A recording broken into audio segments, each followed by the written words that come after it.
Good morning, ladies and gentlemen. My name is Kelis and I will be presiding over today's program. Will you please stand for the Pledge of Allegiance by Noah Robertson?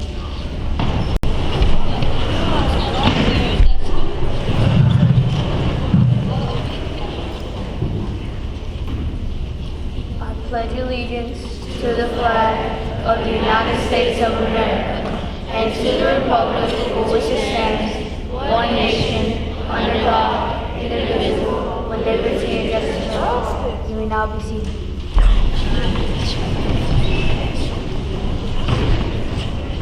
Thank you, Noah. We will now have the welcome by Nehemiah Carson, followed by the occasion by Tyera Wannamaker.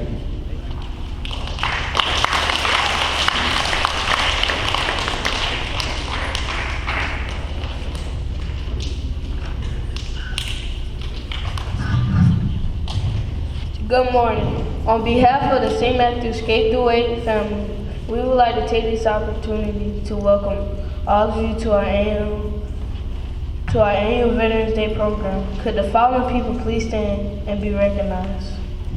Veterans, school board members, county council members, town council members, and parents. You may be seated. We would like to take this opportunity to thank you for your commitment, your dedication, and your encouragement. Thank you.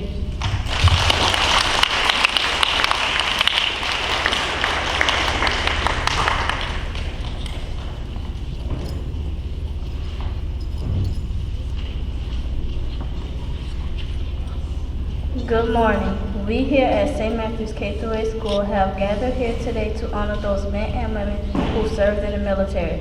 Regardless of the day of the week, Veterans Day is observed on November 11th. This day, November 11th, was chosen to commemorate World War I, which ended on November 11th, 1918. Veterans Day was established by Congress on June 4th, 1926. The purpose of Veterans Day and Memorial Day are often confused. Memorial Day is for honoring military personnel who died in service to their country. Veterans Day is for thanking all men and women who have served honorably in the military during times of war and peace. Thank you.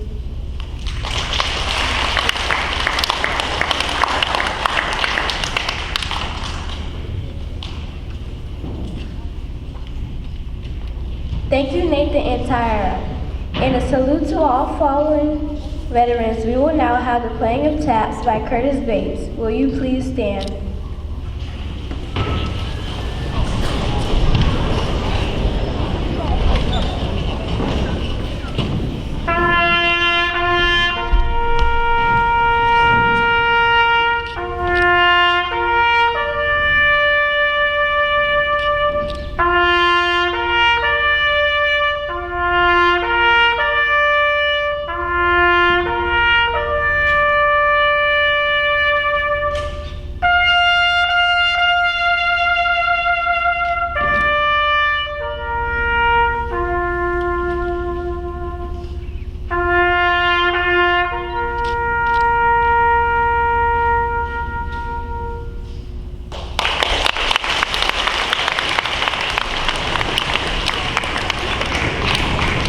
Thank you, Mr. Bates, for that inspiring selection.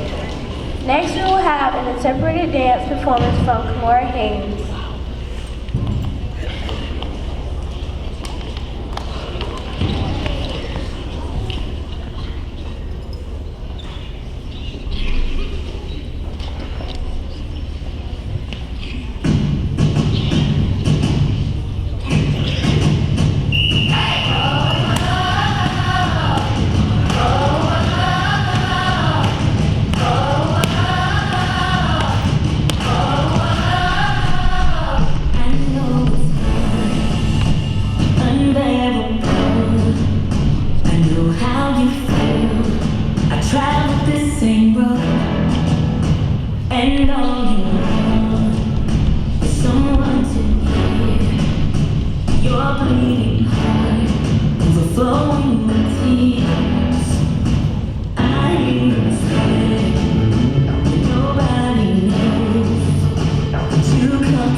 time for that moving performance. Now we will have a poem salute to our veterans entitled Thank a Veteran from Michelle Dillon Cruz, followed by a video presentation.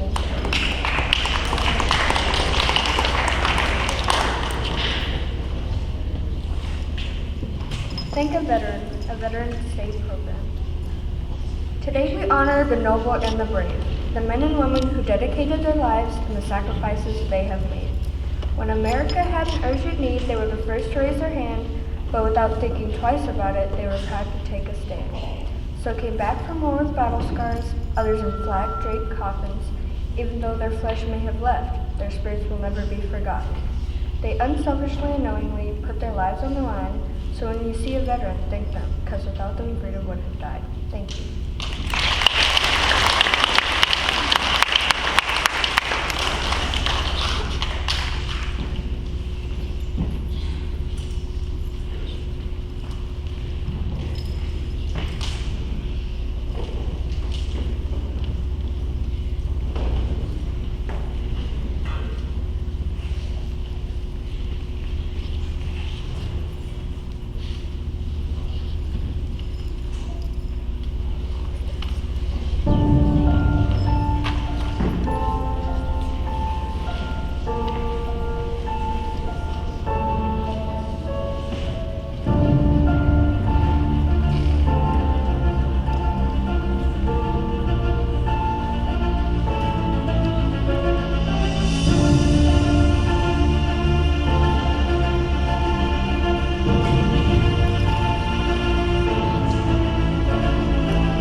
I don't know all of you. I wish that I did. I wish I knew all your names. I wish I could see all your faces. Shake your hands. There must be days you wonder why you serve. Question if you made a difference in this world. Sometimes you don't know. But I promise you have made a difference. I go to bed at night and feel safe. I wake up and forget about all the danger in the world. I don't know what it has cost you, but I owe you more than just my thanks. You have missed birthdays, anniversaries, special moments. I don't take that for granted. My dad told me about PTSD. It is real. I am just one person. But today I speak for all Americans. I hope you know you make the world a better place. And I hope you know I am grateful. Tonight, before I go to bed, I'm going to pray for you, for your family, for your safety, for you to know God's peace. I don't know all of you. I wish that I did. Thank you for your service and all you give to me. I will remember.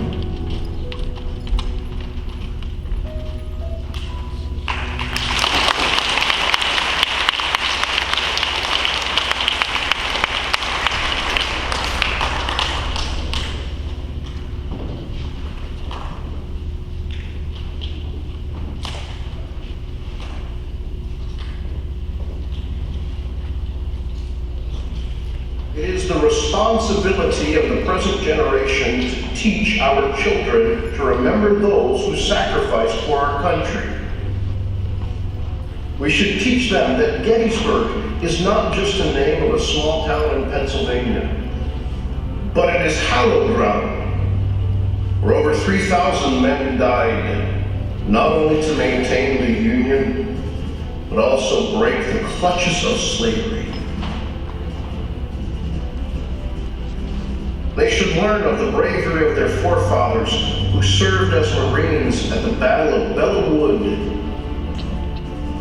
and the sacrifices of those doughboys who died at the Second Battle of the Marne. They should be told about D-Day and World War II, where the U.S. and her allies invaded Nazi-occupied France to save the world from tyranny. They should learn the lesson of Korea, how their grandfathers fought bravely in brutal conditions and prevented an ally from being overrun by a ruthless communist regime. They should be taught of the bravery of our military service members who fought and died 50 years ago in a country called Vietnam, and teach them to never repeat the often shameless way those veterans were welcomed home. Our children should be taught that one day they will be the ones called upon to remember the extraordinary accomplishments of our military in Desert Storm.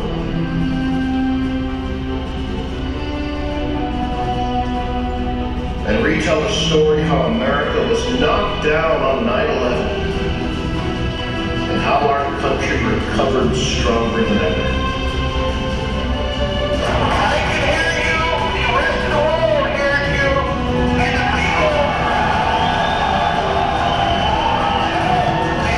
who are not being buried now will hear all of us too.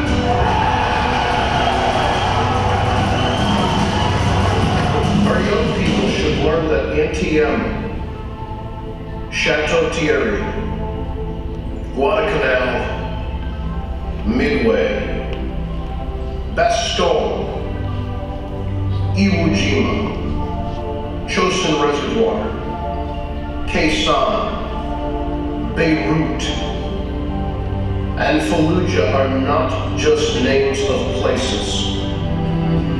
They are places of honor, where our forefathers not only fought and died to advance the cause of freedom and justice, but for an ideal called America.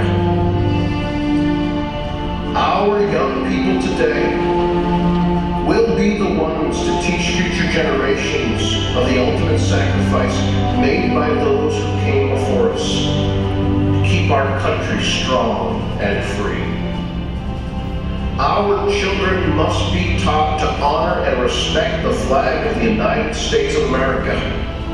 Because whether the flag had 34 stars in 1863, 48 in 1944, or 50 as it was recovered from the rubble of the World Trade Center. This is the flag. This is the symbol under which men and women died for our country. It not only represents their sacrifice, but all we stand for as a nation. Dying for freedom isn't the worst thing that can happen. Being forgotten is. It is our pledge this day to our beloved veterans. We will remember. We will remember your names. We will remember your faces. We will remember what you lived for.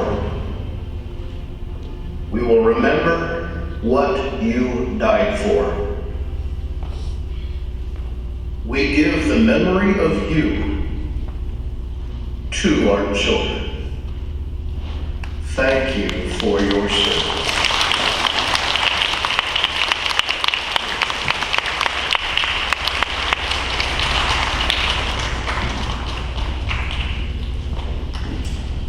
Thank you, Michelle, for those inspiring words, and thank you, Jeremy, for that soul-stirring video presentation. We will now have a selection from the St. Matthew's K-8 Band, led by Band Director Mr. Michael Kovack. Afterwards, we will have the introduction of our guest speaker by Jada Fludd.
Lieutenant Colonel Anthony Scott was born and raised in Lone Star, South Carolina. In 1991, he graduated from Claflin University with a Bachelor of Science degree in Physical Education and Health, and was commissioned as a second lieutenant in the Transportation Corps at South Carolina State University in May 1990. Lieutenant Colonel Anthony Scott obtained a Master of Arts degree in Rehabilitation Counseling from South Carolina State University in 1999. Lieutenant Colonel Anthony Scott served in many positions during his service. He served as a truck platoon leader/executive officer, detachment commander, S4 operations officer, Chief of Operations Officer, and Plans and Training Officer, just to name a few. Lieutenant Colonel Scott's final assignment was a soldier in transition at the Fort Bragg Warrior Transition Battalion. Lieutenant Colonel Anthony Scott's awards include but are not limited to the Bronze Star Medal, Defense Meritorious Service Medal, Army Commendation Medal with 4 bronze oak leaf clusters, Army Achievement Medal with 1 bronze oak leaf cluster, Army Reserve Component Achievement Medal with 4 bronze oak leaf clusters, among many others. Lieutenant Colonel Anthony Scott is married to the former Annie LaShonda Curry of St. Matthews, South Carolina. The Scotts have 2 sons, Antoine, 28, and Akeem, 24.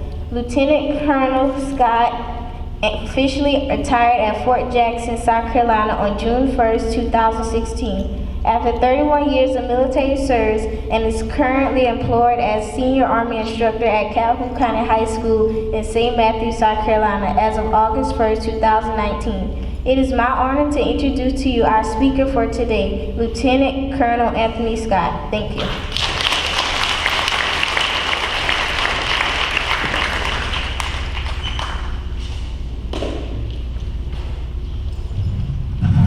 Good morning.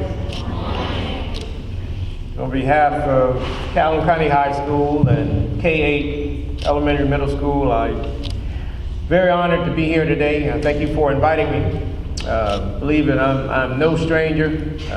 As the bio read, I'm a local guy. I always like to say it's great to be tangible. Tangible meaning somebody you can relate to, somebody from your same community, somebody that you can put your hands on and feel that you're home. So, I appreciate you welcoming me over, and I appreciate being back home. I've been some places that I care to forget, some that I often think about and miss. Being in the military 31 years and seeing 5 tours is not a pleasant thing. As veterans, sometimes we have a difficult time putting some things behind us, so I ask you to continue to keep me in your prayers. But anyway, today is all about Veteran Day, and by no means mistake can Veteran Day with Memorial Day. This is a happy day for veterans. The day we celebrate our careers and the service that we put in. Of course, Memorial Day is a day that we sob and we remember those who have made the final sacrifice. So remember those two, Memorial Day versus Veteran Day. But anyway, just want to talk to you a few minutes today about my experiences and what Junior ROTC has done for me. Just as the bio stated, I am a Calhoun County High School graduate in 1986. But my JRTC career began in 1984 as being part of the pilot program, the very first ROTC program here at Calhoun County High School.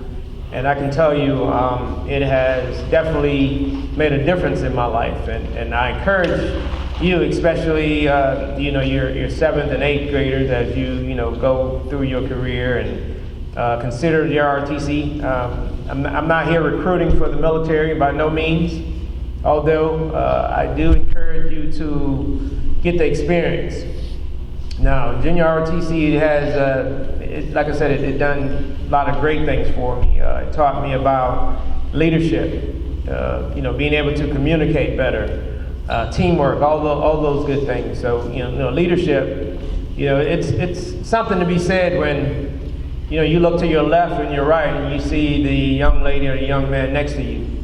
You all are different, in a lot of ways, but it's all about taking the next step, doing something greater, being competitive, taking control and taking charge, either be it your classroom or wherever, helping that teacher out, being that type of student that the teacher can point out or call on, say, hey, little Johnny, make sure everybody's in class today, or make sure nobody talks when I walk out of the room. All that's part of leadership.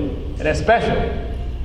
Now, I get it. Sometimes we don't want to be that type of student where we feel as though we're going to rat another student out, or we're the teacher's pet, that kind of thing. But is the leadership, the special quality of being that type of student where when you're relied upon or at an early age, that follows you through your career.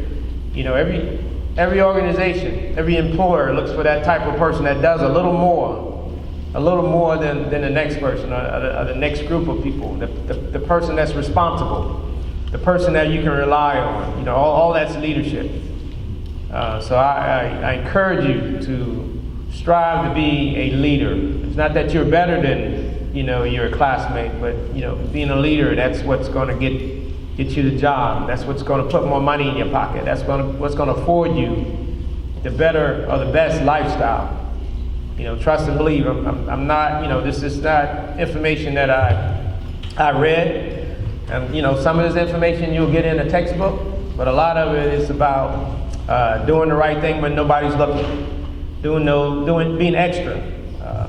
And extra meaning even in your classroom, you're learning. Just because your teacher gives you one assignment, well, take it upon yourself to be responsible to learn more and more assignments so you can stay well ahead of your classmates. It's often said the one who knows more goes farther, and that's absolutely true. There's a lot of truth behind that. So once again, be a leader. So, as I told you, my career started at, Calhoun County High School, been a part of the pilot program, went on to join the Army Reserve at an early age, even before I finished high school. Went to basic training. I can tell you basic training was really tough for a 17-year-old, being the youngest in a basic training class. Back then, when, the drill sergeant, they could really, talk down on you and put their hands on you and make you do things. Well, those days no longer exist. However, taught me a valuable lesson. Sometimes, sometimes, things have to be, I'm not going to say beaten into you, but, definitely demanded into you by means that, you have no clue or means that you probably don't even understand. But, there were tough days, I can tell you. But anyway, as a result, it just made me a better person.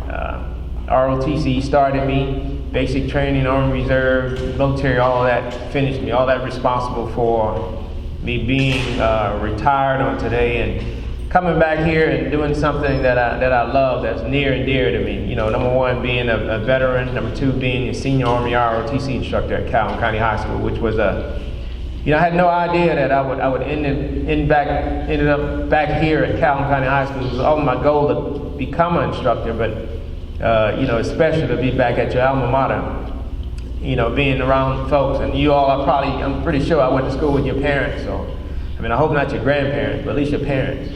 I'm not that old. But anyway, so it feels good just to be back and give something back to the community in which I grew up at. It's very special. Like I said, I've been around the world, been a few places, but, to end back up here at Calhoun County, it was extra special. So let's talk about the benefits of JROTC. So I talked to you about leadership. Leadership, I don't know any organization that doesn't require leadership. I talked about, in the military, of course, that's how you get promoted. You have to exemplify leadership.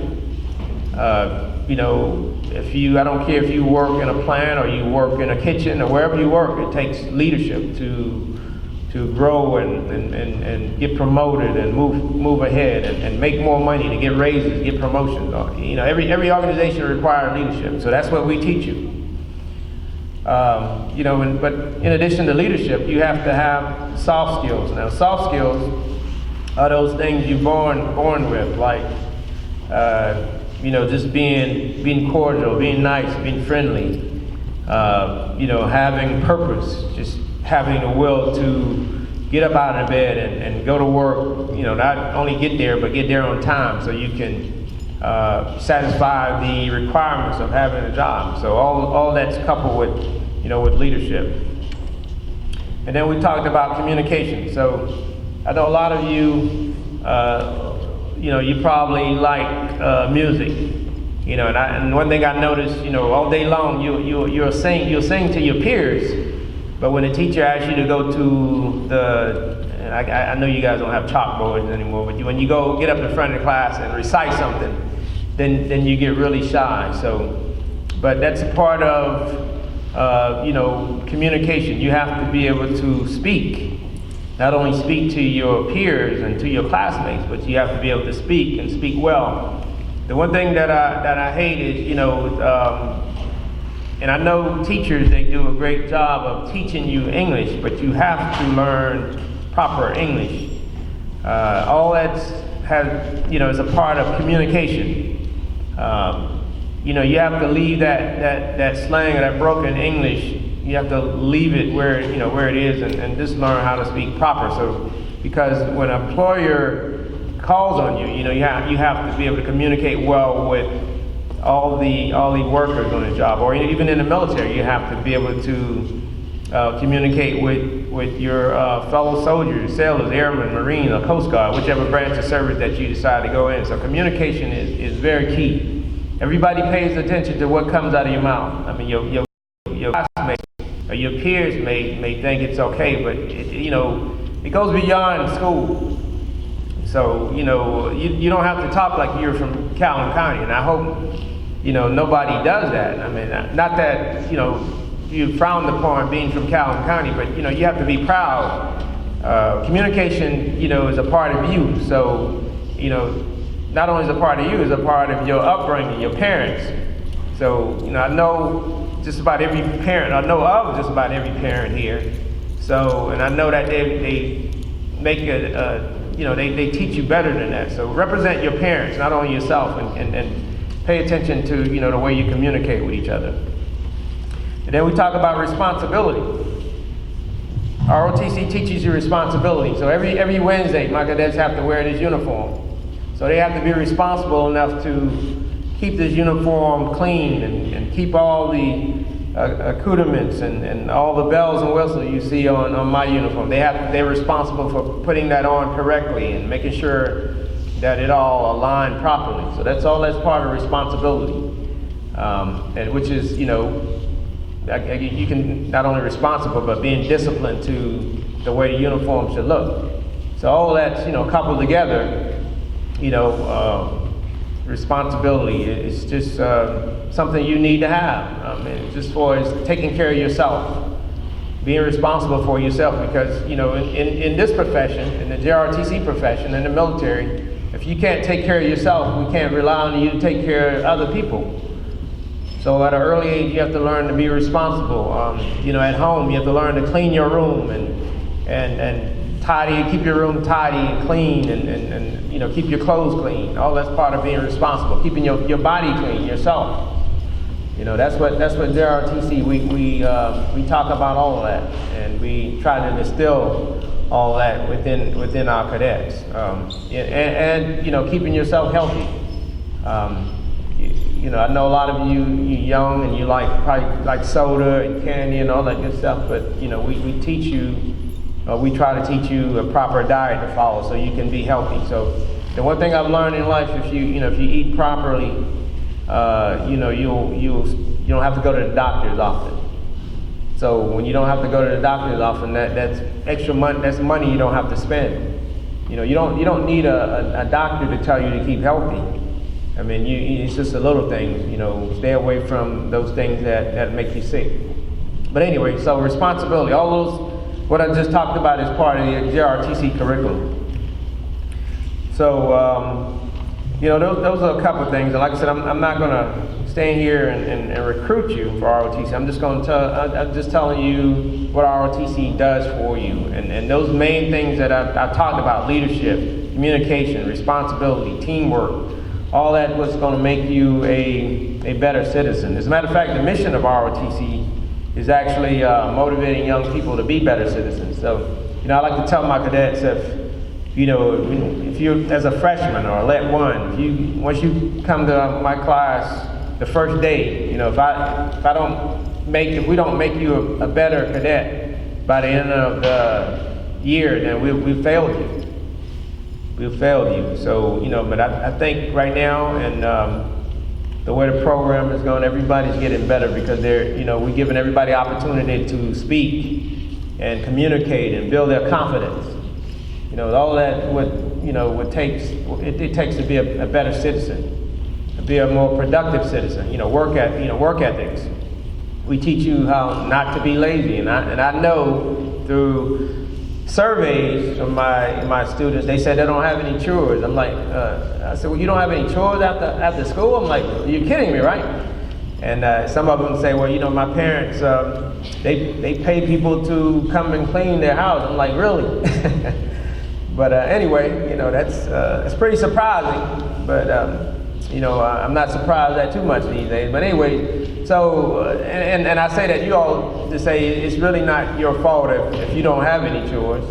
And if I have any parents here today, trust me, I'm not beating you up. I'm not telling you have to give kids chores. But all I can tell you is more work doesn't hurt anybody. So. Give them, you have to give them something to be responsible for because, even at an early age, you have to learn to grow and develop, work ethics. And so you can take that, with you when you become an adult because as far as I know, there's no job that doesn't require you to have good work ethics. So, again, but anyway, we try to teach you that in the JRTC program. So to all my 7th and 8th graders, raise your hand. Let me see 7th and 8th graders. Okay, good. All right, so I'll be looking for you next year. The 8th graders next year, 7th graders 2 years from now, 6th graders, of course, you'll eventually see you. I'm sure I'll still be around. But just get ready. I encourage you all to join the program. There's a lot of honor in being a JRTC cadet. I can tell you veterans, sometimes when you're wearing a uniform, you may get confused as a veteran. Be careful what you raise your hand for. Like I said, there's a lot of honor. Military people, sometimes we don't look at uniform. If you wear a uniform, and some of you look very mature. You can look like an adult, and you may get some comforting words from another veteran saying, thank you, veteran, for your service. And as a cadet, there, you do, exemplify service by serving your school because there's some opportunity where you're going to be called upon to do some things that your other classmates or schoolmates don't necessarily do, as like volunteer, not only at school, but in the community, which is a great thing. There's nothing more greater than serving, be it serving at your school or serving the community, and I hope one day you will step up and serve your country. I can tell you all the times that I came back from overseas, there's a USO that's always greet the soldiers when you're going through the airports, and it's like they have a parade for you, man. And that's a great feeling to be welcomed back home after serving on foreign soil and coming back to your community and get applauded for your service. And we don't do it just for the applause. We do it because it's a special feeling. Inside of you. It's a patriotic feeling inside of you that causes us to do what we do. It's not, we're not wealthy or rich by no means, but it's just if you have any honor or anything about you, patriotic, you'll love what you do for the reasons you do it, not for money, not for the applause, not for the accolations that you get, not for all the ribbons that you can get while serving. None of that matters, but it's just the service, the selfless service that you have for serving. So in closing, I thank you for inviting me, Mr. Mitchell. Thank you, sir, for inviting me over. Like I said, I'm right across the street, Calhoun County High School. If any of you ever want an opportunity to come and talk to me about the program or talk to me about my service, you're welcome. So I appreciate you. Glad to be back home. I love you. Teachers, I appreciate what you do because if it wasn't for you, this world would be, we would be out of control. Parents, if any of you here, definitely appreciate what you do. I know there's a lot of challenges out there, some things that we can control, some things we can't control. I'll leave it like that. The world's just different. So it takes an extra effort to instill those morals and values that our children need to be successful. Technology is great. Sometimes it gets out of hand. And I'm talking about iPhones and all these electronic gadgets. Use them to as a positive tool, not as a negative tool, which includes social media and all that good stuff. But anyway, I appreciate what you do. I appreciate the village, the parents, teachers, law enforcement officers, everybody that has a hand in raising our kids. I appreciate you. Give yourself a hand.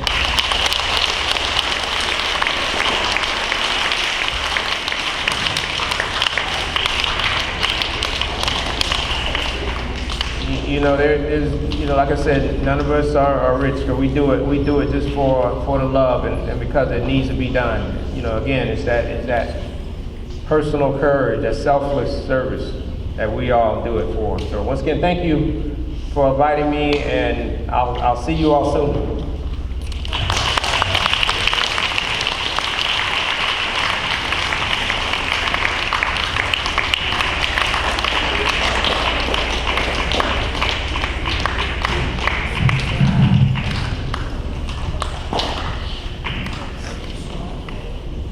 We will now have a performance from the St. Matthews K-8 dancers.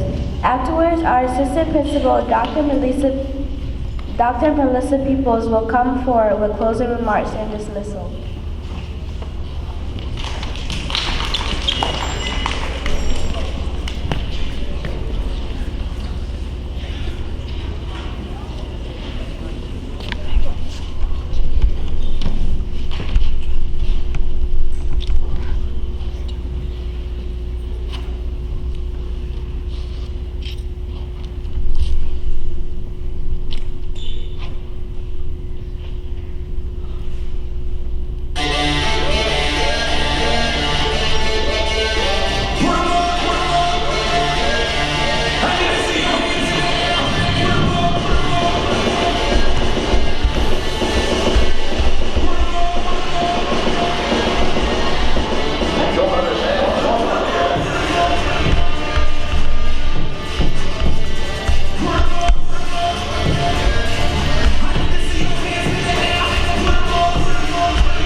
May I have all of our veterans to please stand? All of our veterans, please stand at this time. Faculty and staff, please join me in giving all of our veterans a round of applause for their service.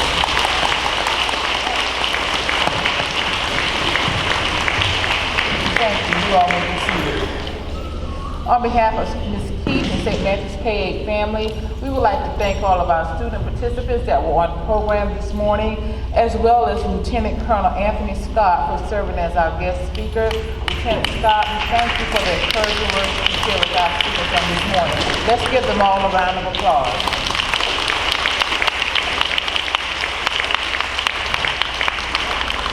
And to Mr. Mitchell and our Veterans Day Committee, again, thank you all for the splendid job that you do each and every year to put together our Veterans Day program.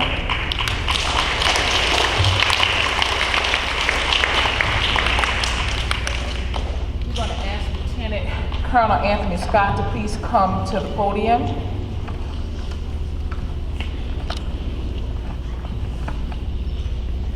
On behalf of Ms. Keith and the St. Matthew's K-8 family, we would like to present you with this small token of appreciation for being our guest speaker on today. Thank you.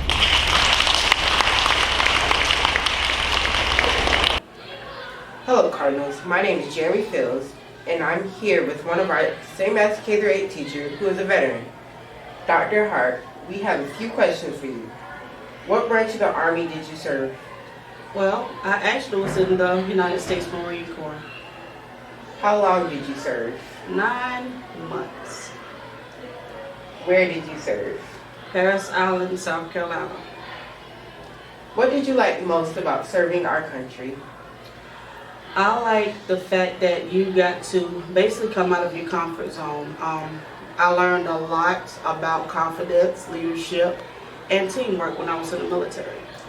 And last but not least, what inspired you to become a teacher after service? Well, that was a long, drawn-out process, but basically my children inspired me to become a teacher. They had to eat, and so I just came into teaching by chance, and I just ended up loving it and staying. There you have it, Cardinals. Thank you for your service and time. We appreciate you very much, Ms. Hart. Bye. Hello, Cardinals. My name is Jessica Westbury, and we are here with one of our very own St. Matthew's K-8 teachers, who is also a veteran. Ms. Fordham, we have a few questions for you. Okay. Which branch of the military did you serve in? The United States Army Reserve. How long did you serve? I served for 8 years. Where did you serve? I've only served in the United States. I did not go out of country. What did you like most about serving our country? I like learning integrity, self-discipline. I like learning how to fight, how to protect others, and being able to protect the United States citizens. What inspired you to be a teacher after serving in the military? After serving in the military, right after finishing college, I planned to own my own school, and I knew that in order to have my own school, I wanted to make sure I knew how to effectively teach. So my goal since I've been in Calhoun County is to learn how to teach effectively, which I feel I do very well. And I'm now at the point where I'm ready to branch out and now get my own school. Well, I know I would attend. Thank you. Thank you so much for your service. We appreciate you very much. And there you have it, Cardinals. That is our military teacher, Miss Fordham. Hello, Cardinals. My name is Jeremy Fields, and we are here with one of our very own St. Matthew K-8 teacher who is a veteran. Mr. Aiken, we have a few questions to ask you. What branch of the Army Force did you serve? I served in the United States Army. How long did you serve? I spent 22 years. Where did you serve? Oh, I was fortunate enough to serve all over the world. In fact, I have been stationed in 6 of the 7 continents. Oh, that's fascinating. What did you like most about serving our country? I joined for travel, and of course, as I just stated, traveling into 6 of the 7 continents, it was great for me, learning all the different cultures, all the different languages. I just had a great time. Okay, and what inspired you to be a teacher after serving in the military? My inspiration came from my 6th grade teacher, who was also a veteran. He was a retired Air Force person, and of course, I was inspired by him to be a teacher of 6th grade here in St. Matthews. All right.